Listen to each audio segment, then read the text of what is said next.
Денеска, 4 април, се одбележува Светскиот ден на бездомните животни.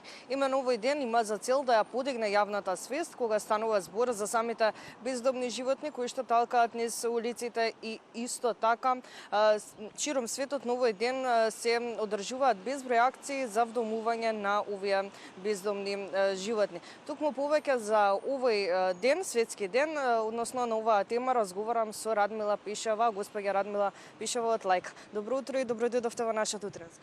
Добро утро на сите гледачи. Што иницира овој ден, освен подигнување на јавната свест и како всушност се создаваат овие бездомни животни?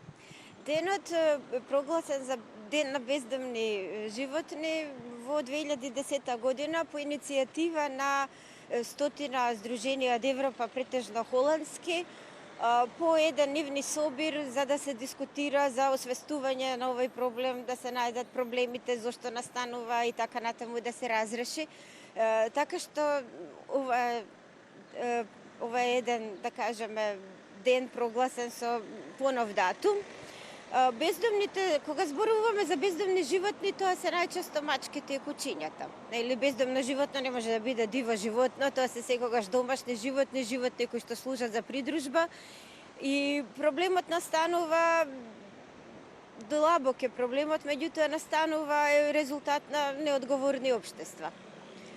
Неодговорно општество, нерегулирано чување на куче, неконтролирано размножување на кучињата, неконтролирана трговија со кучиња. Едноставно, кога имате отсуство на регулација и на контрола во сите овие сегменти, имаме и бездомни кучиња. Проблемот се јавува, претпоставувам, кога кучето престанува да биде работно животно, туку кога почнува да му служи на човекот како придружник. Тогаш и кога почнува да се јавува некаква пасија кај луѓето за создавање раси, за да создаваат кучиња за миленици, кучиња за придружба само, кучиња едноставно за кејф, за статусен символ, за не знам. И тогаш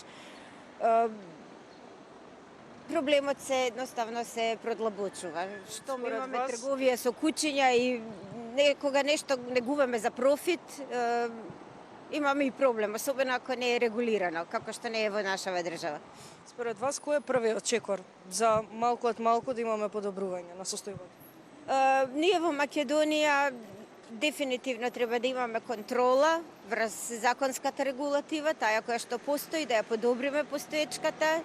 Значи, секој мора да се го микрочипира кучето, тоа да го регистрира на негово име, не треба да се создаваат легла непотребно, легла треба да се создаваат само во рамки на регистрирани одгледувачници.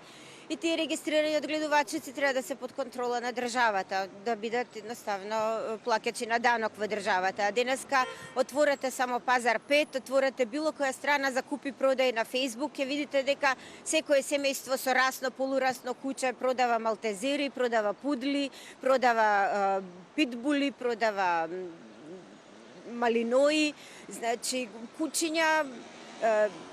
Јас употребувам еден збор, се штанцаат, говорен збор, буквално се штанцаат, има преголемо производство, нема толкава побарувачка, финансиски никој не го контролира ова, значи создава дополнително комунален проблем и после граѓаните имаме комунален смет, доаѓаат на ниво кучињата да ги третираме како комунален смет, да бидат комунален проблем и да треба да се тргнат од улица заради безбедност на граѓаните, а всушност луѓето ги создале и проблемот е отсуство на контрола и регулација.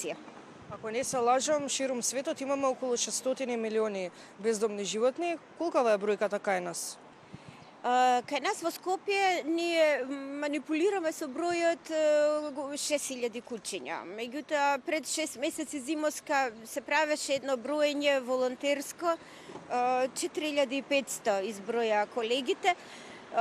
Меѓутоа, со се приградските општини на град Скопје сметаме дека е бројката сигурно поголема од 6000. Ја знаете дека и од тие општини кои што дополнително немаат никаква програма за сузбивање и за контрола на бројот на бездомната популација, ни се прелева проблемот во централното градско подрачје и во скопските општини. Мислам дека убаво си ги нафативме во овој разговор сите важни информации, но при самиот крај сакам да дадеме и совети до гледачите, еве, барем на овој ден, на кој најмал начин некако може да им помогнат на животните, односно бездомните животни кои што талкаат по улиците. Да бидат милозливи спрема животните на улица. Тие ниту барале да се родат на улица, ниту барале да бидат напуштени. Најчесто се тоа напуштени куќиња кои што или се нашле на улица и после оставаат пород во континуитет на улица.